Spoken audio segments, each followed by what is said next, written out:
మధ్య మండలి నెల్లూరు రూరల్ కార్యదర్శి పెంచలయ్య ఇద్దరి కుమారులు ఒకరు ఐఏఎస్ ఇంకొకరు ఐపీఎస్ చేయాలనేది పెంచలయ్య కోరిక. పెంచలయ్య కుమారులు ఒకరు ఐఏఎస్ ఇంకొకరు ఐపీఎస్ చదివే వరకు నేను ఉన్నా లేకపోయినా పూర్తి బాధ్యత నా కుమార్తెలు కోటంరెడ్డి సాయి వైష్ణవి, కోటంరెడ్డి లక్ష్మీ హైందవి మరియు నా అల్లుళ్ళు ననీన్ బాలానందరెడ్డిలు తీసుకుంటారు. కోటంరెడ్డి శ్రీధర్ రెడ్డి పెంచలయ్య హత్య చేసిన నిందితులకు కఠిన శిక్ష పడేలా నేను బాధ్యత తీసుకుంటాను. కోటంరెడ్డి శ్రీధర్ రెడ్డి పెంచలయ్య ఆశయాలను ఇలాగే ముందుకు సాగించే కార్యక్రమంలో నా పూర్తి సహాయ సహకారాలు ఆర్టీటీ కాలనీ వాసులకు ఉంటాయి. రూరల్ ఎమ్మెల్యే కోటంరెడ్డి శ్రీధర్ రెడ్డి తక్షణమే ఆర్టీటీ కాలనీ అభివృద్ధికి 50 లక్షల రూపాయల నిధులు అతి త్వరలో మంజూరు చేపించి ఆర్టీటీ కాలనీని మరింత అభివృద్ధి చేస్తా. కోటంరెడ్డి శ్రీధర్ రెడ్డి ప్రభుత్వంతో మాట్లాడి అన్ని అనుకూలిస్తే ఒక మంచి పోరాటంలో మరణించిన పెంచలయ్య విగ్రహాన్ని ఆర్టీటీ కాలనీలో ఏర్పాటు చేసే విధంగా ప్రయత్నం చేస్తాను. Rural MLA Kotamreddy Sridhar Reddy. ఈ కార్యక్రమంలో టీడీపీ నాయకులు కోటంరెడ్డి గిరిధర్ రెడ్డి, సిపిఎం మాజీ డిప్యూటీ మేయర్ మాదాల వెంకటేశ్వర్లు, దాట్ల చక్రవర్ధన్ రెడ్డి, నూకరాజు మదన్ కుమార్ రెడ్డి, అరవసీను, మూలే విజయభాస్కర్ రెడ్డి తదితరులు పాల్గొన్నారు. చాలా బాధాకరం.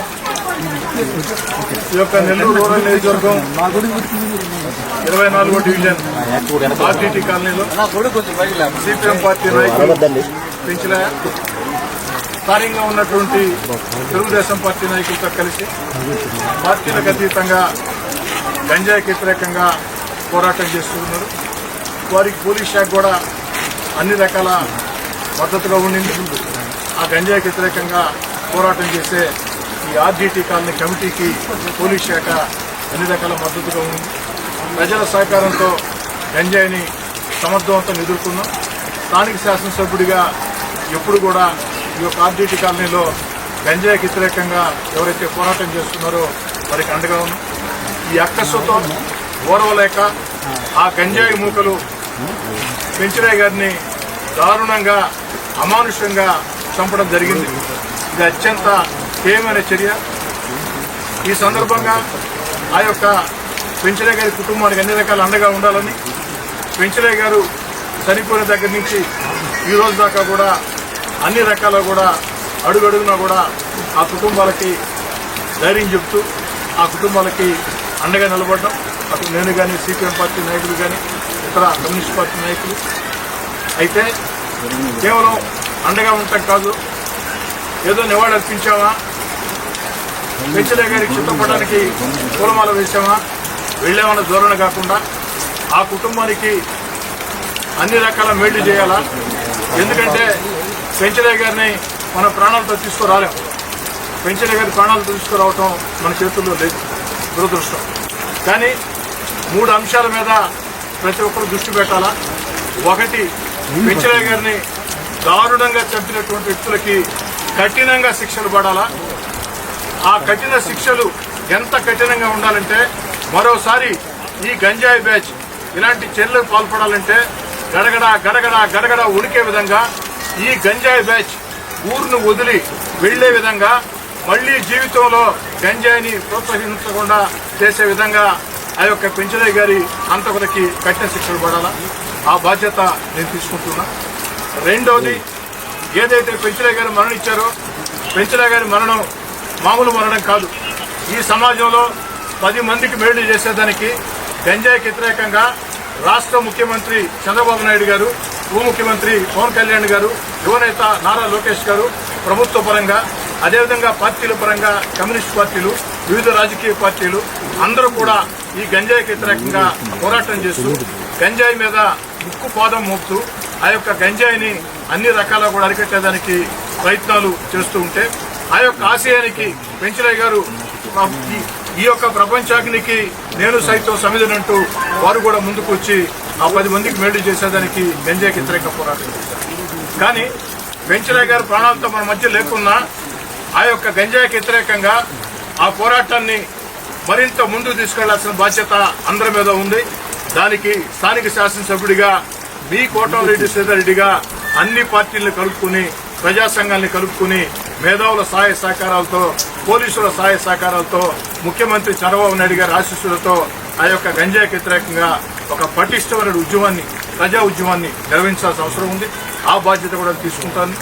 అదేవిధంగా ఇంకా పెంచలయ్య కుటుంబం ఏదో వచ్చామా, పోయామా, వెళ్ళామా, పొలమాలు వేసామంటే 10 రోజుల తర్వాత అందరం మర్చిపోతే సమాజంలో ఒక భావన వస్తుంది. పెంచలే గంజాయికి వ్యతిరేకంగా పోరాటం చేశాడు, ప్రాణాలు కోల్పోయాడు. ఈరోజు పెంచలే కుటుంబానికి ఎవరేం చేశారని ఒక ఆవేదన వస్తుంది. కానీ పెంచలే మాదిరిగా ఈ సమాజంలో ఒక మంచి కారణం కోసం పోరాటం చేసి ఆ యొక్క పోరాటంలో ప్రాణాలు కోల్పోతే, నష్టపోతే ఈ సమాజం ఆ కుటుంబానికి అండగా ఉంటుంది అన్న ధైర్యం, అన్న భరోసా ప్రజలకు రావాలంటే ఆ పెంచలే కుటుంబానికి మేలు చేయాలని చెప్పని నేను గాని నా వెంట నడిచే తెలుగుదేశం పార్టీ నాయకులు, కార్యకర్తలు అందరం కలిసి 10 లక్షల రూపాయల డబ్బుల్ని సిపిఎం పార్టీ నాయకుల సమక్షంలో ఇప్పుడే ఆ కుటుంబానికి అందించాలని చెప్పారు. అయితే ఈ 10 లక్షల రూపాయల డబ్బులు అందించడం సరిపోదు, ఇంకా ప్రభుత్వ పరంగా ఆ యొక్క ఈ ప్రభుత్వ పరంగా ఆ కుటుంబానికి రావాల్సినటువంటి అన్ని రకాల అవకాశాల కోసం స్థానిక ఎమ్మెల్యేగా ప్రయత్నం చేస్తా. ఇక పెంచలే గారి బిడ్డలను చూస్తే బాధేసింది. ఒకరు 9వ క్లాస్, ఒకరు 5వ క్లాస్. ఆ బిడ్డల్ని చదివిస్తారు. ఇప్పటికే ఆ బిడ్డలకి పూర్తి స్థాయిలో ఉచితంగా విద్యను అందించాలని మైథిలి స్కూల్ యాజమాన్యంతో మాట్లాడటం జరిగింది.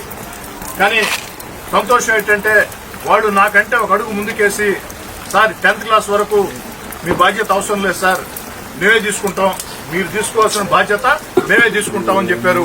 10th క్లాస్ వరకు ఆ ఇద్దరు బిడ్డలకి ఉచితంగా విద్యను అందిస్తామని చెప్పారు. ఆ యొక్క మైథిలి స్కూల్ యాజమాన్యానికి కూడా ప్రత్యేకంగా ధన్యవాదాలు తెలియజేస్తున్నాం. ఎందుకంటే ఒక స్కూల్గా ఒక సామాజిక బాధ్యతతో మేము మొత్తం ఏర్పాటు చేస్తామంటే 10th వరకు వద్దు సార్, మేమే చేస్తాం. అయితే 10th క్లాస్ తర్వాత పెంచలే కోరిక ఒక బిడ్డను ఐఏఎస్, ఒక బిడ్డను ఐపీఎస్ చేయాలని దేవుడి ఆశీస్సులు ఉంటే పెంచలే బిడ్డలు కష్టం చేస్తే అది అసాధ్యమే కాదు, సాధ్యమే. కానీ ఆ యొక్క చదివించాలంటే దానికి కావాల్సిన అన్ని రకాల ఏర్పాట్లు చేయాలనే ఉద్దేశంతో ఒక అబ్బాయి 9th, ఒక అబ్బాయి 5th. వారికి ఇంటర్మీడియట్ దగ్గర నుంచి జూనియర్ ఇంటర్ దగ్గర నుంచి వారు ఎక్కడ దాకా చదువుకుంటారంటే అక్కడ దాకా, జూనియర్ ఇంటర్ దగ్గర నుంచి ఎక్కడ దాకా చదువుకుంటారంటే అక్కడ దాకా పూర్తి స్థాయిలో ఒక ఫీజులే కాకుండా, పుస్తకాలే కాకుండా ఆ చదువుకయ్యే ప్రతి రూపాయి ఖర్చును కూడా నేనే భరించాలా అని నిర్ణయం తీసుకుని ఏదైతే ఆ బాధ్యతలు, ఎందుకంటే ఆ బిడ్డలు పెద్ద సరికి నేను ఎమ్మెల్యేగా ఉండొచ్చు, ఉండకపోవచ్చు, లేదు మనిషిగా ఉండొచ్చు, ఉండకపోవచ్చు. అందుకే ఆ బాధ్యతల్ని, ఆ యొక్క ఇద్దరు బిడ్డల భవిష్యత్ బాధ్యతల్ని నా ఇద్దరు కుమార్తెలు హైందవి, వైష్ణవికి అప్పచెప్పి వాళ్ల ముందే నా ఇద్దరు బిడ్డలు హైందవి బెంగళూరులో ఉంటారు, వైష్ణవి హైదరాబాద్ లో ఉంటుంది.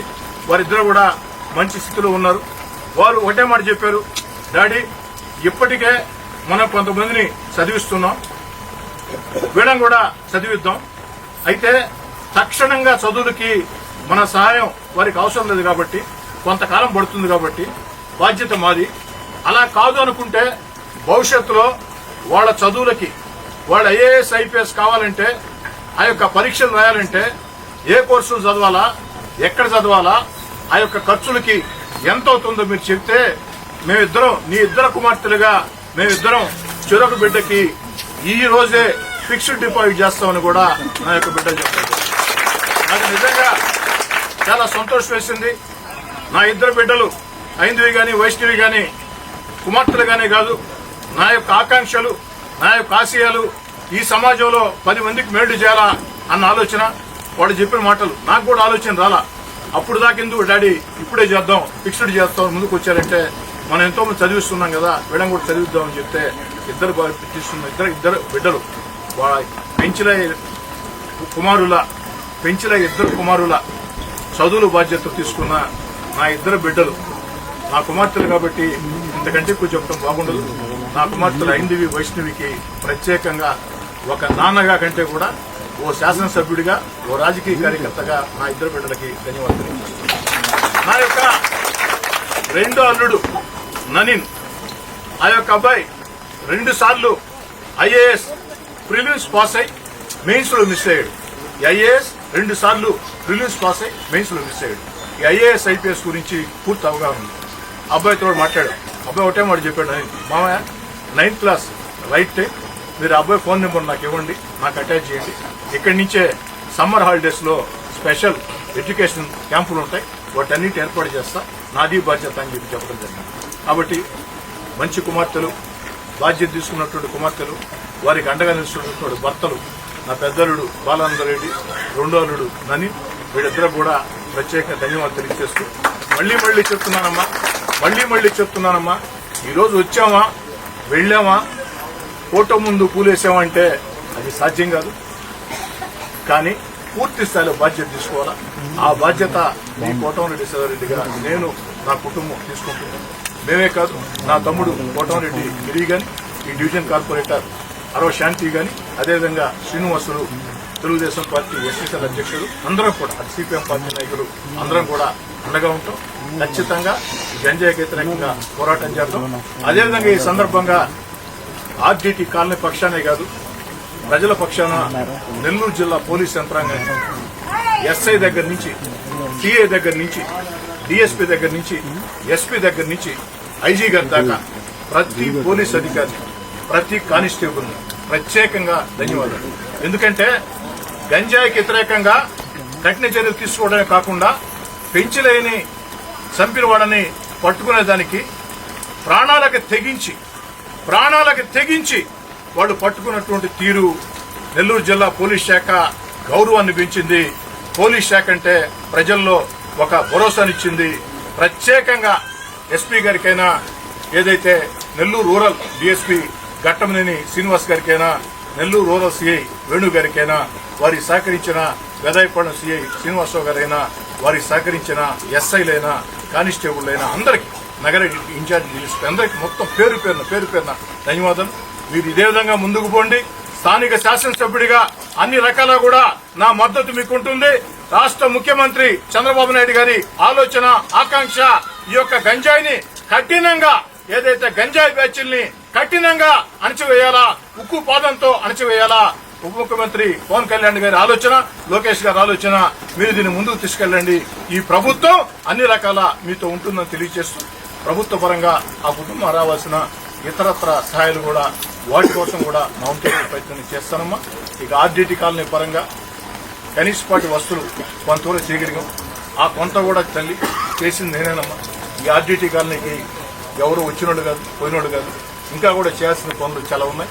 ఖచ్చితంగా కాలనీ కూడా పనులు చేస్తామని తెలియజేస్తూ, పెంచలయ్య గారి గుర్తుగా మీ అందరితో మాట్లాడి, సిపిఎం నాయకులతో మాట్లాడి, పెంచలయ్య గారి గుర్తుగా, పెంచలయ్య గారి సేవలు, పెంచలయ్య గారి ఆకాంక్ష నిలబడేటట్టు ఒక విగ్రహాన్ని కూడా ఈ యొక్క ఆర్డీటీ కాలనీ ఇంకా కనీసపాటి వస్తువులు కల్పించున్నాం. ఇంకా చేయాల్సిన పనులు ఉన్నాయి. ఈరోజు పెంచలయ్య గారి మరణం సందర్భంగా వారి ఆత్మశాంతి కలగాలనే ఉద్దేశంతో 50 లక్షల రూపాయలు ఈ ఆర్డీటీ కాలనీ అభివృద్ధికి వారం రోజుల్లో నిధులు కేటాయించి టెండర్లు పిలిపిస్తామని చెప్పిన కూడా. ఇంకా పెంచలయ్య గారు లేరు, మీరు ఎవరో భయపడాల్సిన అవసరం లేదమ్మా. పెంచలయ్య గారి ఆశయం బతుకుంది, మేమందరం బతుకున్నాం, సిపిఎం నాయకులందరూ బతుకున్నారు, పోలీసులంతా ఉండరు. ఈ ఆర్డీటీ కాలనీలో ఆ యొక్క గంజాయికి వ్యతిరేకంగా పెంచలయ్య ఏర్పాటు చేసినటువంటి కమిటీ ఏ నిర్ణయం తీసుకుంటే ఆ నిర్ణయానికి మేమందరం కట్టుబడి ఉంటాం. ధైర్యంగా ఉండండి. మేమేదో వచ్చాం, వెళ్ళాం, చేతనైన సాయం చేశాం. కానీ స్థానికంగా మీరు పెంచలయ్య కుటుంబాన్ని మీ గుండెల్లో పెట్టి, పెంచలయ్య కుటుంబాన్ని మీ గుండెల్లో పెట్టి చూసుకోవాలని చెప్పి కోరుకుంటాం. సెలవు. గారికి ధన్యవాదాలు.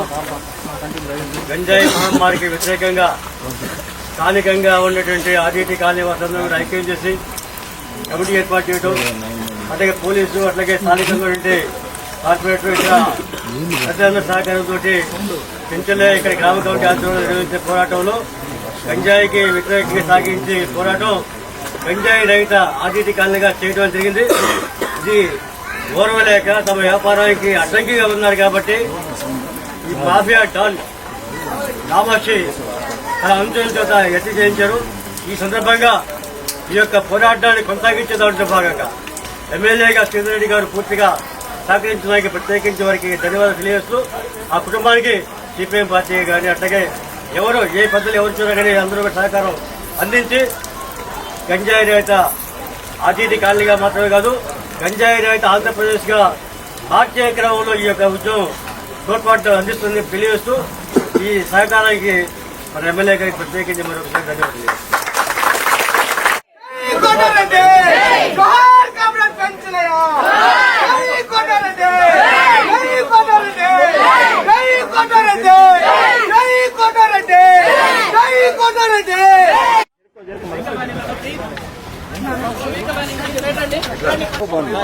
ఒకరోజు